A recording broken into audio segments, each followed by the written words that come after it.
Hello and welcome to Spirit Sherpa, the show that helps and encourages you on your journey to unlock your magic mojo. I'm Joshua Radewan, your co-host, here as always with transformational shaman and spiritual coach extraordinaire, Kelle Sparta.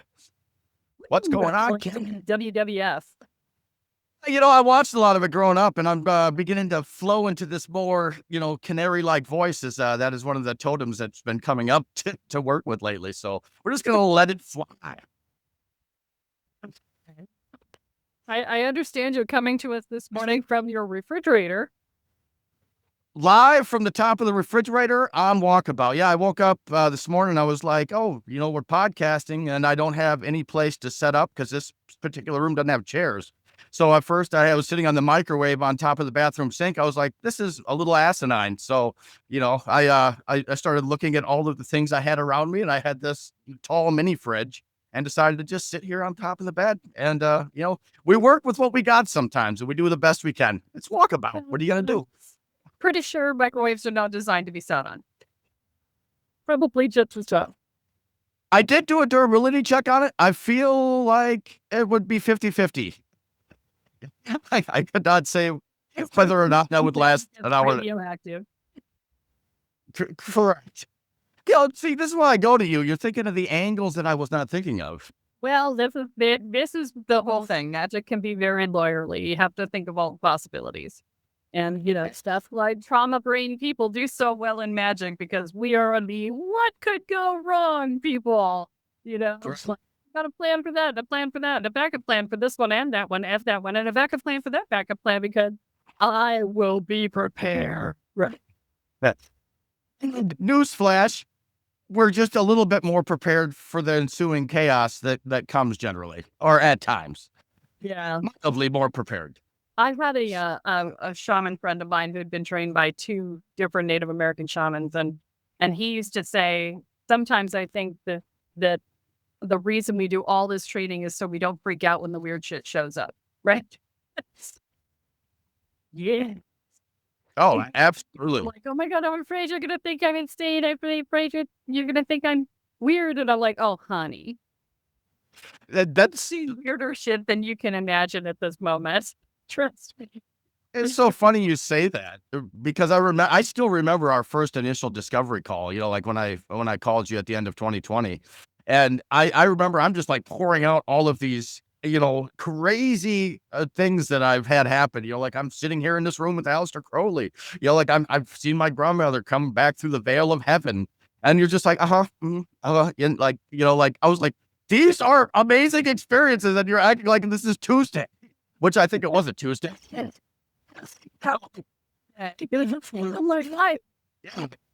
God, if a therapist or somebody came through and watched my world, they'd just be like, "Oh, girlfriend's from a loony bin."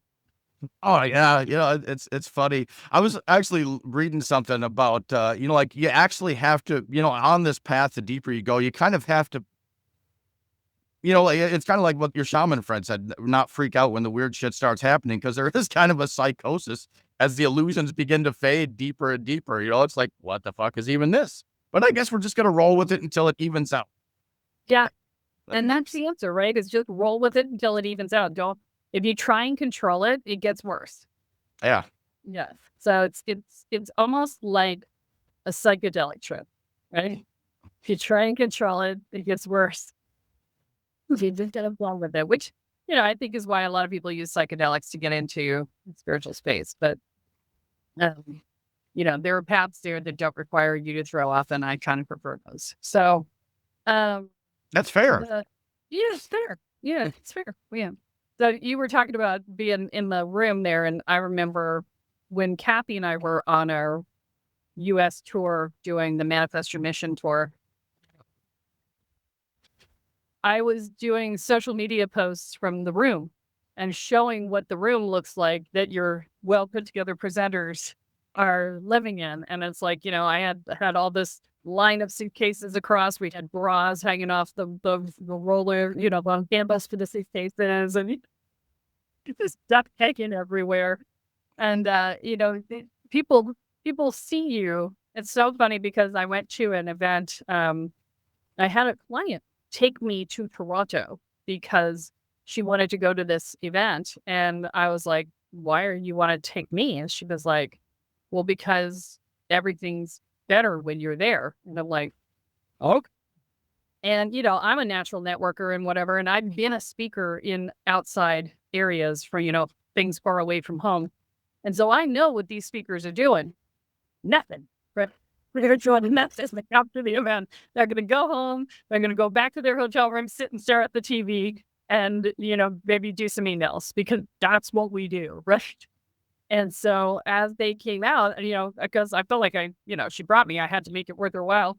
And we're standing there afterwards. And she's like, what are you doing? Why aren't we going somewhere? I said, oh, we're going somewhere, but we're waiting for the person we're going somewhere with. And she was like, what? And I said, the next speaker who walks out, we're going to invite them to dinner. And she's like, huh? I said, yeah, we're going to pay for their dinner and they're going to come and hang out with us. And she's like, how do you know that? I said, because I know what it's like to be on the road as a speaker. And she's like, and the next person out the door was Paul Sheely. And I was like, hey, Paul, you want to come to dinner with us? And he's like, I said, our treat. And he's like, yeah, sure. And for 3 hours, he and I and her and another guy who managed to horn in on our conversation, all had dinner with Paul.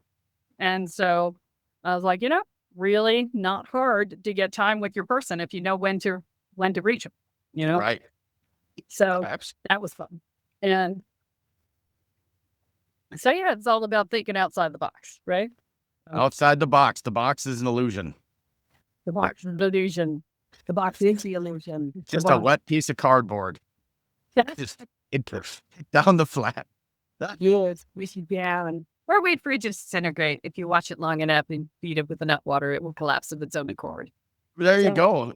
I think, we were talking earlier about, not freaking out when the weird shit starts happening. So I think that's a great segue into meditation and the importance of how we can use that in, our practice. And we had a listener, I can't remember her name off the top of my head, Elizabeth, who had some very eloquent email. Great ideas. Yes. And we swore that we were going to get to it, Elizabeth, and here we are today. We're not just going to talk about it. We're going to get into it today. We were committed. So, yeah. We didn't even think about what we wanted to talk about until we did this one. So, okay, so here's the thing. And this isn't just about meditation. We're going to talk about meditation, presence practice, and still. Okay. And the reason we're going to talk about it is because they are in a progression. And so you've done a lot of meditation, Josh. Or what you called meditation. I don't think it was actually meditation. I've been sitting with that a lot, thanks to this coming into my awareness. Thanks a lot, Elizabeth.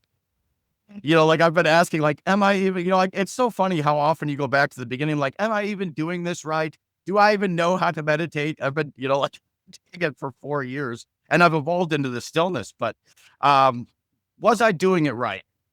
Yes. Did I have some unique experiences? Yes. Did I overuse certain things and become attached to them? Yes. I was huge into guided meditation because it's really what broke me free on the spiritual path. But over the years, and this is what I alluded to in one of the past episodes that I wanted to talk about, is I did a lot of guided meditations that I'm not really sure what the intention of the creator was. And I found myself starting to have to pull shit out of my energy field. So, take that as a cautionary tale. I still use guided meditations, but I use them from very trusted sources, and I use them more sparingly than I ever have. But I got attached to that, in the beginning. I really got attached to having to have somebody else walk me through it, and that became a crutch that has, still is a little bit, tricky, getting through. So that was my journey through guided meditations.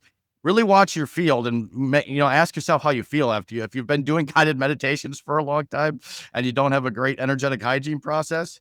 When I was doing some deep healing in January, I was quivering in certain chakras. So take that what you will.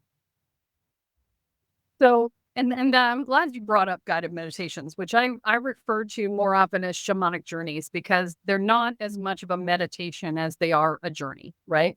So a guided meditation takes you on a specific journey to go and do something, see something, experience something, right?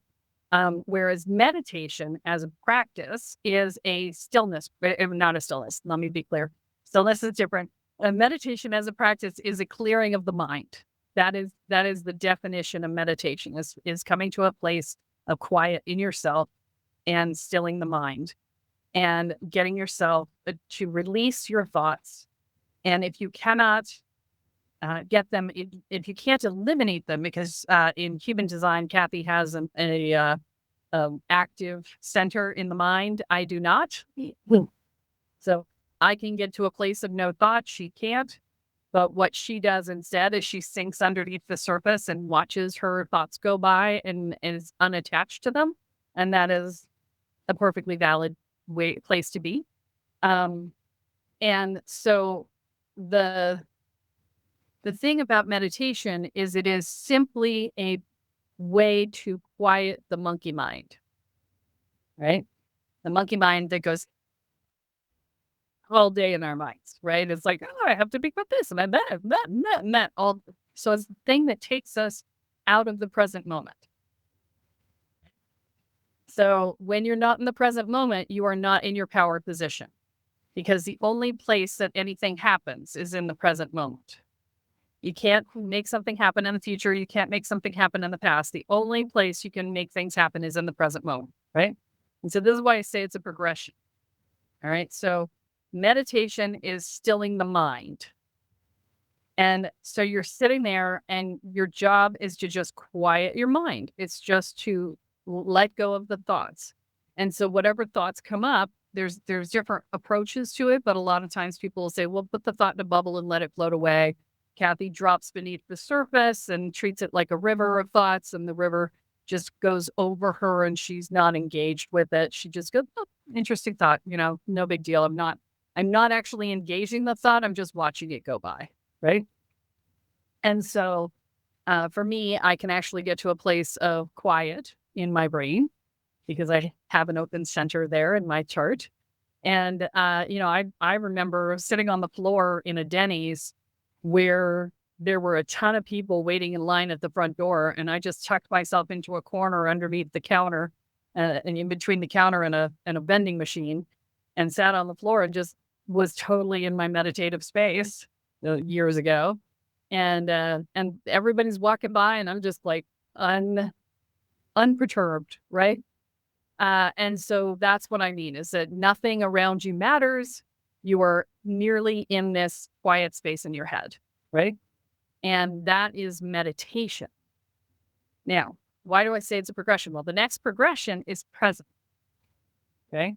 So meditation, I went into that meditative space because this was before I learned how to change my energy field. And so all those people were in my energy field. And so I retreated to my mind so that I wouldn't have to deal with this intense, I'm hungry energy of all these people crowded into a Denny's and talking to each other. It was just too much cacophony for me. And so I retreated. So I would not do presence practice in that stage if I was trying to get away from the energies, right? Now, today I wouldn't have to do that because I have my energy separate from everybody else's. And if you need to learn how to do that, if that sounds like you, go get the Boundaries for Empaths free e-course on the homepage of the website, kellesparta.com. Go and get that, because that's going to change your life. Okay. All right. And then, so that meditation is about pulling yourself inwards. Okay. It's about being within yourself, in your own mind, and nowhere else. Right. And in the stillness of your mind and the quiet of your mind. Okay. Now, presence practice is about being fully present with where you are. Now, why is this a progression? Because when you can silence the monkey mind, you can stop being in the future and the past. Right? Now, when you can stop being in the future and the past, you can be in presence. And so presence practice is the next step. And what is presence practice? So presence practice is about being fully present with what, in, who, and everything that's in front of you. Okay, that's in your environment. So it's about getting into your body.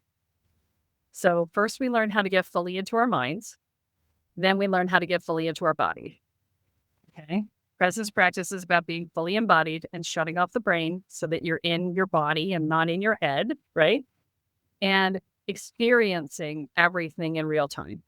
So really taking in and being with not looking at, being with, and there's a difference, the thing that is in front of you.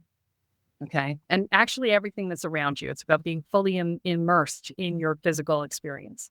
So smells, sounds, feelings, the sun on your skin, the rain on your skin, whatever it is that's going on, right? And then to really open to that experience.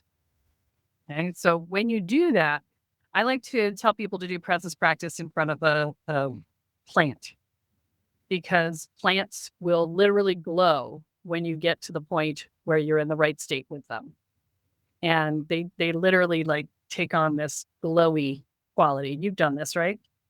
It's so funny you said that. It was a few weeks ago. I was watching a gentleman talk to trees, and then the tree reach out to touch him. And I have a sacred willow that I do ritual around quite a bit.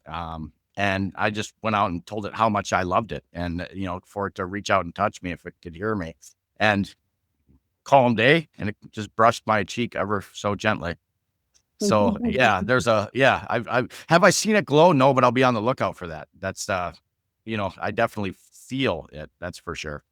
Yeah. Well, you're not a visual either. You're more of a kinesthetic. So Not yet. We're breaking that. I'm breaking down that wall because it's an illusion that I'm not a visual. it is. So, so when you get into that place of presence with a plant, it will actually glow. It's like it becomes more luminescent. Okay. And so that is a state of presence. So you're entirely in the moment in your body. So meditation, you're in your head and nothing else exists. Presence practice, you're in your body and no thoughts. Okay. And then stillness is both at the same time, right? With intense focus. Okay. So there's no thought and then there's focus, right? So those are different. No thought is just like flatline thought. And then focus is you bring that flatline thought and you bring a single thought into that space and no other thoughts. And that is your focus. Okay. So that's stillness. So when we transition through meditation into presence practice and then into stillness, what we're doing is we're bringing our ability to silence all the background noise to bring a single point of focus together into our minds. So we're going back into the mind and bringing a single point of focus, but we're being fully present in our body, which means we have full access to our energy field. Okay? This is the place. Stillness is the place from which magic emerges. Okay? It's so funny that you explain it like that, because in typical fashion, I've been unknowingly doing this for the last few days. I'd been speaking to you about the Ho'oponopono, right? And, Yeah. yeah. And, so one of the things I've been doing is sitting with that to find stillness. And I know that seems counterintuitive, but I've been coming to that place of just focusing on that, to not see behind me, to not see ahead of me, and to get to that 0 point, right? Like, because I'm rarely ever there. It is always behind or above, and I'm aware of that. But when I use that, I am sorry, please forgive me, I thank you, and I love you, it washes that clean, right? And I think that's what Dr. Hewlin's, like the beauty is in its simplicity, and it's really working for me because, like I think that was one of the problems with becoming so attached to the shamanic journeying, is that I was never really at that 0 point, right? So it's hard to, because I'm always searching for something, and that's something I want to experience in the future or release from the past, instead of just being right there in the moment. And, it's, like, I think I've farmed enough wisdom out of the misery of the past that I could just take the wisdom of the pain and move forward now. So, I think, that's been a beautiful thing. And it's like that, like that focus though, that you talk about. I've just been focusing on that one point, and that point is the clearing through that internal mantra. And, when I come out of it, I feel that stillness or that presence that I will fully admit that is not my greatest, ability in this life. I'm like, I'm like, oh, a butterfly. Oh, another butterfly. Oh, is that a squirrel? Like literally, like, I always joke that I feel like Russell Crowe in A Beautiful Mind trying to connect dots out here for some apparent reason that I don't fully grasp. But, it's also a place where I've bled energy. So, Well, and this is a Western mind, right? The Western mind says I must be doing because this is how we find our value, right? This is what we've culturally been taught is that our value is in our productivity because we are a corporation nation, right? So, the the problem with that is that you can't get into spiritual space from that place. I mean, you can, but it's always about finding what's wrong with you. It's which is inherently undermining your power. If sometimes I mean, it is and it isn't because you're doing the work on yourself and you're clearing through your stuff and whatever, and that's valuable. But it is also when you cannot do anything other than that, it is inherently telling yourself that you're broken in some way, right? Because it's like I'm always looking for the thing that's wrong with me, right? And if that's your default for all your spiritual practice, then it becomes a reinforcement of who you believe yourself to be, right? And this is the thing. So, those of us who are seriously spiritual, right? And can I talk about spiritual for a minute because this is making me crazy this week. I can't tell you how many people talk to me about this idea that there is a way to be spiritual, right? I'm trying to be spiritual. Stop that shit, okay? Being quote unquote spiritual is being somebody that you're not, okay? Because if you're trying to be something that you're not, then it's not spiritual, even if the definition of the thing you're trying to be is quote unquote spiritual, okay? You're if you want to be spiritual, be you, right? That is the key core of all spirituality is to bring you to the place of your authentic self, right? And so be the messy you that is in the place that you're at with transparency to the safe people around you with discernment, right? Don't do it to people who are unsafe. I don't tell things to people who are unsafe because I don't want to deal with their bullshit. Not because I can't manage it, but because I don't want to deal with their bullshit, right? fair. And it's just, I just, reserve myself from that, or I remove myself from their environment, right? And, just be yourself, right? Because that's the thing. So I love shamanic journey work for what it's there for. And I used to run a lot of shamanic journeys 20 some years ago. And, I ran retreats as shamanic journey up until 2019, right? I thought the spiritual canoe we did was a beautiful thing we did in Panama. Like Yeah. that's that was a very cool experience. And they have a value, right? But the core state of being that you want to be in, if you want to create your reality from a conscious and powerful place, is stillness. And that's the progression that you practice as you go through stillness, right?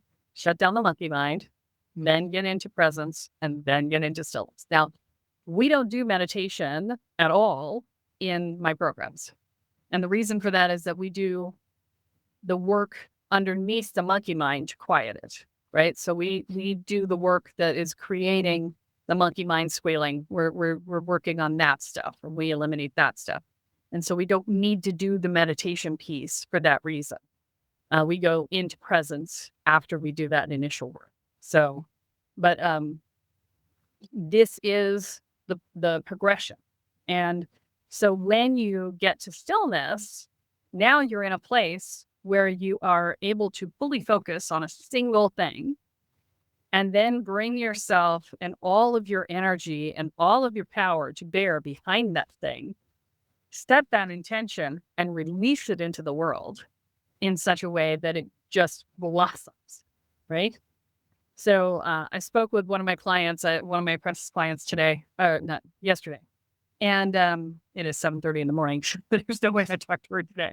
Anyway, so I spoke with her yesterday, and she was saying, "Well, yeah, I did. I cleared this and I did that, but pretty sure I have to go back and do it again. And I was like, oh, okay. And I took her at her word. And then we were looking for reasons why there were things that weren't, there were things going on. And I was like, why is this happening? And I went, oh, because this doesn't need to be done again.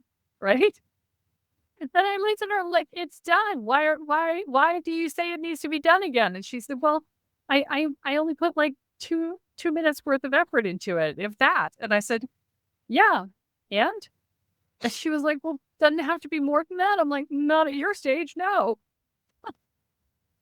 Like when you get to the point where you trust your power, she's like, well, I didn't do any ritual around it. I'm like, I do ritual around 0.01% of all the workings I do right now. And she's like, what?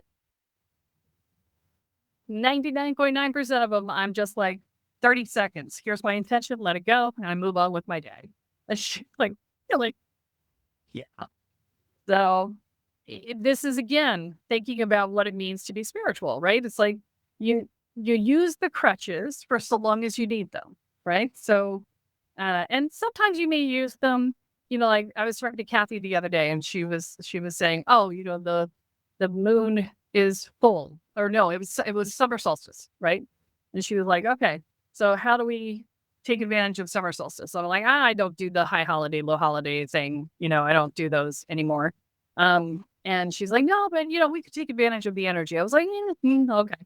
And I was like, I kind of am already doing that because I was just doing what I was doing. Right. And I'm thinking about it. I'm like, yeah, the stuff I'm doing is in alignment with what the time of the year is.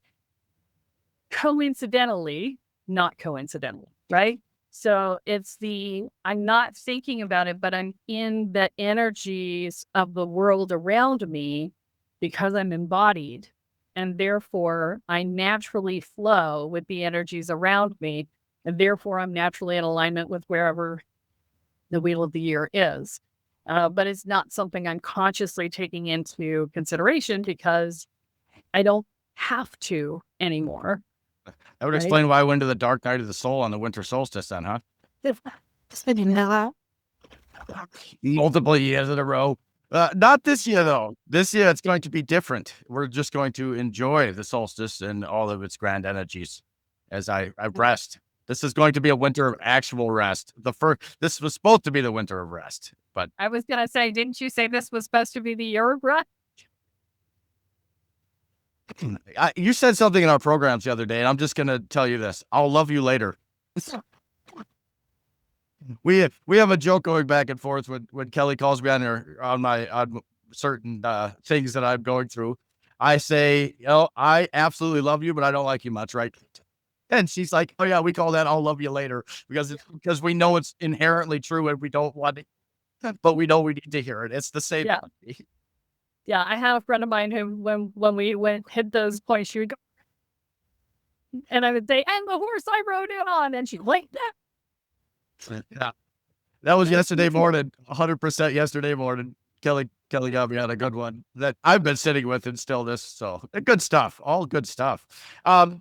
Would you happen to, like you do have a meditation that you've put that, like I know we use a lot of our students, and that's another free resource. That's the tree meditation that's on your YouTube page. That is a beautiful way to start connecting with Father Sky and Mother Earth and clearing out that energy. I don't know if you want to share a little bit more about that or your thoughts. That's basically it. It's a good way to stay connected and get out of the energetic fetal position, which a lot of us are in. If we've been in traumatic environments, we have a tendency to be in a default state for that. So that is a guided meditation, much like a lot of other things, as opposed to the sound healings that I do too, which are different. And Elizabeth, we will be getting to another sound healing, I promise. And I loved your ideas, so I will get to that. And so, yeah, all of these things are true, right? And so with this, when you are working through your energetic work, right, you also have to be doing your personal growth work at the same time. Because if you don't, then you will get stuck, right? There are people who have done meditative practices for 20 years to learn how to quiet their minds, okay? 20 years is a really long time to be on step one. And I don't think a lot of them actually even know they're step 2 or step 3. right? Because this is, again, the problem with this spiritual siloing, right? We learn one thing and then we don't know how it applies to other things, right? And that's not their fault for not knowing. They're just trying to get good at a practice that they were taught that is helpful to their lives. And yes, learning how to still your mind, super helpful to your life, right? And there are 2 more steps that can make it even more powerful for you, right? And so this is why we do the personal growth work at the same time, because if it takes you 20 years to get to a point of being able to still your mind, you've got a problem in terms of if you're trying to do the progression. That's why I don't work with meditation in the beginning. I work with all of the work underneath the monkey mind screaming, so that we can just pull out the roots of the things the monkey mind is screaming about. And then that way we can just make that process much faster. I am all about making the process more efficient. How do we get from the pain that we're in to being in a place of inner peace and calm and power in our own lives? And so, I've taken my 25-year journey and turned it into a 2-year journey. And it used to be 2.5, and I just turned it into 2, right? So I'm just saying, I am always optimizing this path. How fast can I get you there, right? You really want to speed up your path, go to that sound healing on what is it? Stepping into your power. Yes. No, I mean, not all of them, but there's one in particular that like fast tracked the spiritual growth. Yeah, the last one. It was the last one I did. I don't remember. I thought it was opening to your gifts, but maybe it was something else. But the one that's Holy most shit. recent, I think it was like October of last year. So Yeah. yeah, that one was my guides. My guides broke the recording twice on that because they were and so Audacity, which is the recording platform I use, had a bug with one of their downloads that wouldn't let it record unless if you held a note for too long, it would just stop recording. And if you've ever listened to a sound healing, you know that I hold notes for a long time. And so twice it broke, and I was just like, yeah. And so I got onto Zoom to do it instead, which is a lower quality sound, but that was what I could do because I didn't have a way to record it. And when I did it there, I actually my guides were like, no, we're not going to do it the way you normally do it. So the way I normally do it is I take people from where they are and I bring them up to where they're going. And then I allow them to settle back into their bodies.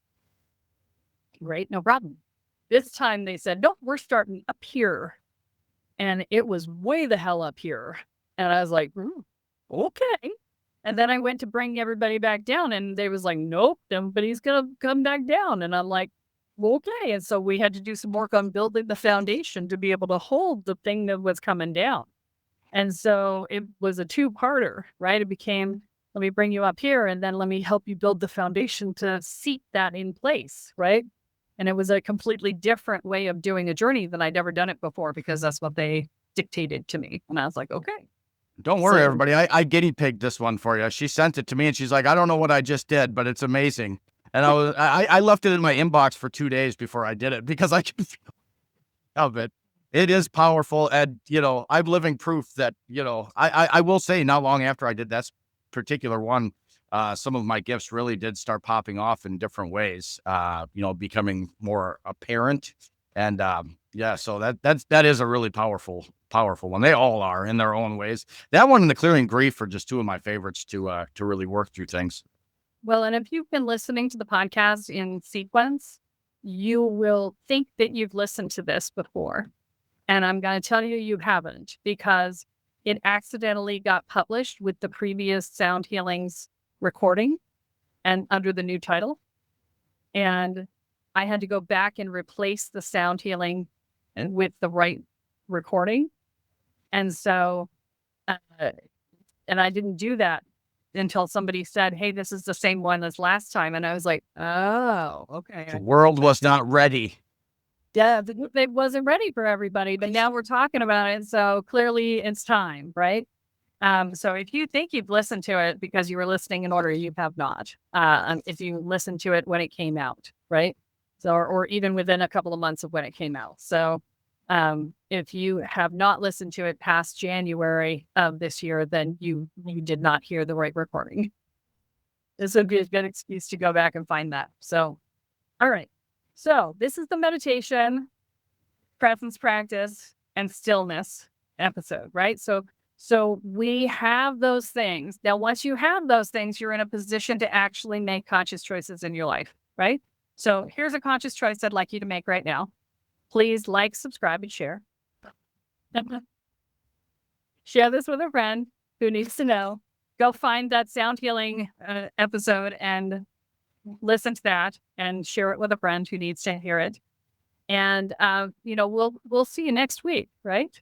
So remember that what you focus on expands, what you intend is what you create. So choose wisely.